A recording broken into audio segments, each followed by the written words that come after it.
Voici la liturgie du jour.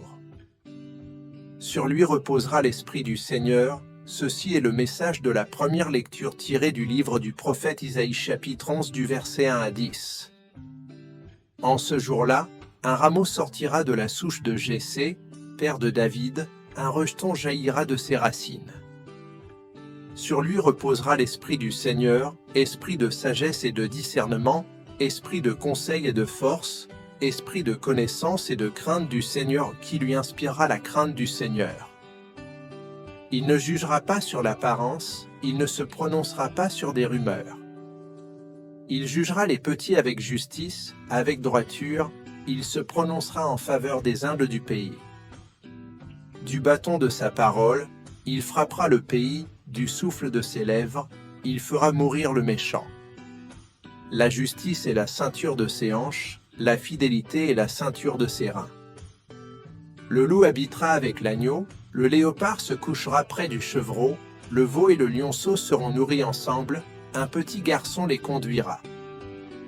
La vache et l'ours auront même pâture, leurs petits auront même gîte. Le lion, comme le bœuf, mangera du fourrage. Le nourrisson s'amusera sur le nid du cobra, sur le trou de la vipère, l'enfant étendra la main. Il n'y aura plus de mal ni de corruption sur toute ma montagne sainte, car la connaissance du Seigneur remplira le pays comme les eaux recouvrent le fond de la mer. Ce jour-là, la racine de Jessé sera dressée comme un étendard pour les peuples, les nations la chercheront, et la gloire sera sa demeure. Parole du Seigneur. En ces jours-là fleurira la justice, grande paix jusqu'à la fin des temps. Dieu, donne au roi tes pouvoirs, à ce fils de roi ta justice. Qu'il gouverne ton peuple avec justice, qu'il fasse droit aux malheureux. En ces jours-là fleurira la justice, grande paix jusqu'à la fin des lunes. Qu'il domine de la mer à la mer et du fleuve jusqu'au bout de la terre. Il délivrera le pauvre qui appelle et le malheureux sans recours. Il aura souci du faible et du pauvre dont il sauve la vie. Que son nom dure toujours, sous le soleil, que subsiste son nom. En lui, que soient bénies toutes les familles de la terre, que tous les pays le disent bienheureux. Aujourd'hui, nous explorons un passage profond de l'évangile de Jésus-Christ selon saint Luc, chapitre 10, versets 21 à 24. Acclamons la parole, Alléluia, Alléluia. Voici qu'il vient avec puissance, notre Seigneur, pour éclairer les yeux de ses serviteurs. Alléluia. À l'heure même, Jésus exulta de joie sous l'action de l'Esprit Saint, et il dit, « Père, Seigneur du ciel et de la terre, je proclame ta louange. Ce que tu as caché aux sages et aux savants, tu l'as révélé aux tout-petits. Oui, Père, tu l'as voulu ainsi dans ta bienveillance. Tout m'a été remis par mon Père. Personne ne connaît qui est le Fils, sinon le Père, et personne ne connaît qui est le Père, sinon le Fils. Et celui à qui le Fils veut le révéler. » Puis il se tourna vers ses disciples et leur dit en particulier, « Heureux les yeux qui voient ce que vous voyez. Car, je vous le déclare, beaucoup de prophètes et de rois ont voulu voir ce que vous-même voyez et ne l'ont pas vu. Entendre ce que vous entendez et ne l'ont pas entendu.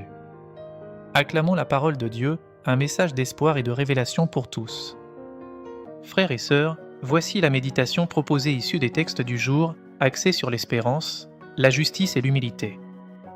Aujourd'hui, la parole de Dieu nous montre un regard d'espérance pour tous les croyants. Dans la première lecture, le prophète Isaïe annonce l'arrivée d'un sauveur.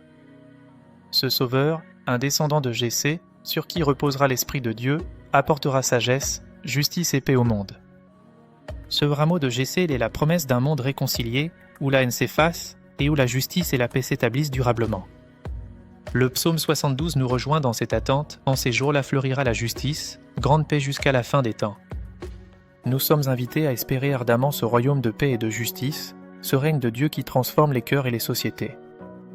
Dans l'Évangile, Jésus, rempli de l'Esprit Saint, exulte de joie et révèle que Dieu choisit les tout petits loups pour comprendre son mystère.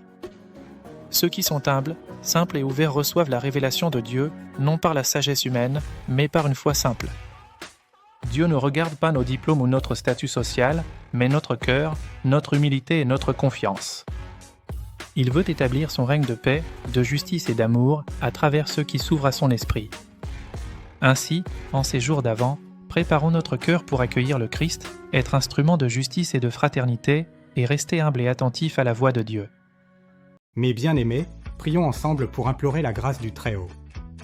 Seigneur notre Dieu, toi qui fais surgir le rameau de Jessé, viens renouveler en nous l'espérance. Fais reposer sur nous ton esprit, esprit de sagesse, d'intelligence, de conseil, de force, de connaissance et de crainte du Seigneur. Fais fleurir dans nos vies la justice et la paix, comme tu l'as promis par le prophète Isaïe. Que nos cœurs deviennent des lieux de réconciliation où disparaissent la haine, la division et la violence. Seigneur Jésus, toi qui te réjouis sous l'action de l'Esprit Saint, rends-nous semblables aux tout-petits, humbles, simples et ouverts à ta parole. Délivre-nous de l'orgueil et donne-nous la grâce de reconnaître tes œuvres dans la simplicité de chaque jour. Que nos yeux soient heureux de voir ce que tu accomplis et que nos vies témoignent de ton royaume de justice, de paix et d'amour. Amen. Merci d'avoir regardé la chaîne Parole de Vie. Abonnez-vous à la chaîne et à demain pour une autre parole.